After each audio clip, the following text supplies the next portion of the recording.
How's it going? 1195th CSM Aschinger here with our October monthly motivational video.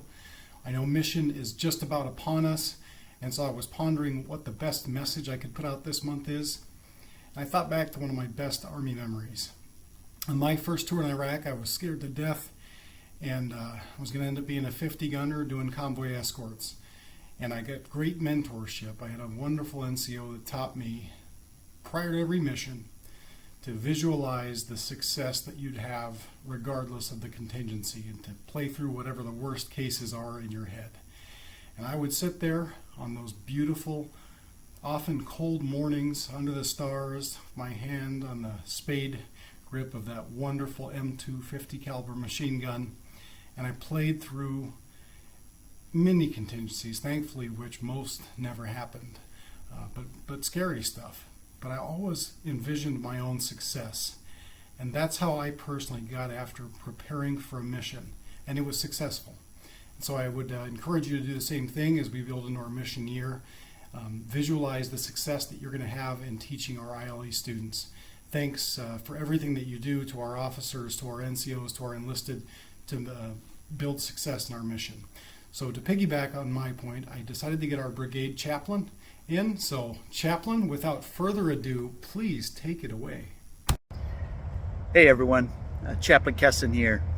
I want to thank CSM Aschinger for allowing me to share a few moments with you, a little bit about what he's calling the rigors of preparing for the mission.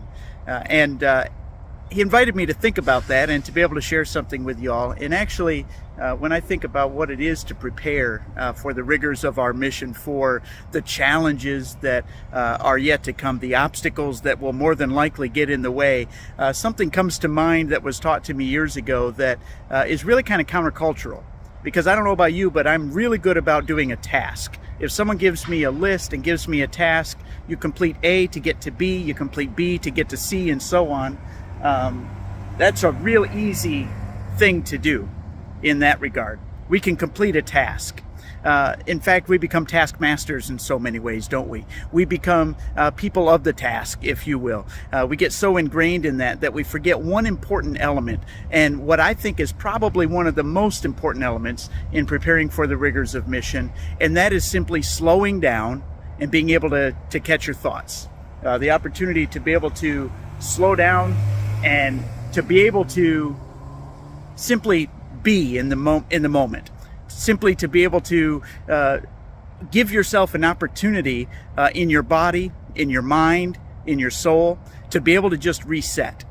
I don't know about you, but I don't operate really well when internally I'm not operating really well.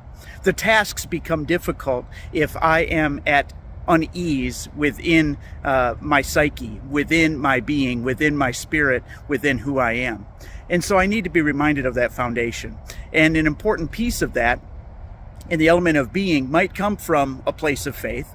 It may come from a place of your spiritual convictions or religious convictions, or it may just come from your convictions as a human being, and what it is to maybe be a moral person, to be a person with values, to be a person who views others with worth and value and all these things. That is a really good way to prepare for the rigors of mission, because if we have it together inside, at least in some part, because I don't think any of us have it all together all the time, but if we can get ourselves to that foundational place of being at peace, it will make the rigors of the mission that much more palatable. It won't necessarily make it easier, but we can go through it with a confidence of who we are. We can go through it with a confidence of knowing that we have placed ourselves on a foundation of our values, our beliefs, a foundation of our relationships, a foundation maybe of our faith, of our traditions. For those of us in the military, obviously, in the Army, we have the Army values, placing that foundation first and foremost. So that's a word of encouragement for you today. As always, I'm here for you. If you'd like to reach out, I always invite you to do so.